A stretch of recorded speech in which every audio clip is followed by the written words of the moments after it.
Guys, good day. Ito yung nasira na. After 4 years of service, nasira yung lock. Replaceable siya. Kala ko nung una mahirap install. Madali lang to eh. Ito yung ano nyo. Ito yung sinusuksok na ganun. So ngayon, papakita sa inyo yung bago. 195 lang ang bili ko sa Shopee.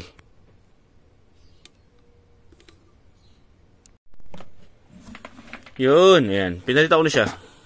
Madali lang siya install eh, kaya hindi ko na dinemo masyado. Ayun yung tinornilyo ko na.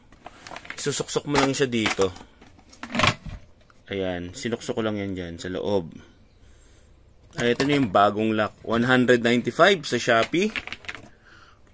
Ayan oh. Oh, bago na siya. Ayan, tinornilyo ko dito. Ito yung luma. Tatapong ko na to. Wala ni susi niya, nasira na, natagtag.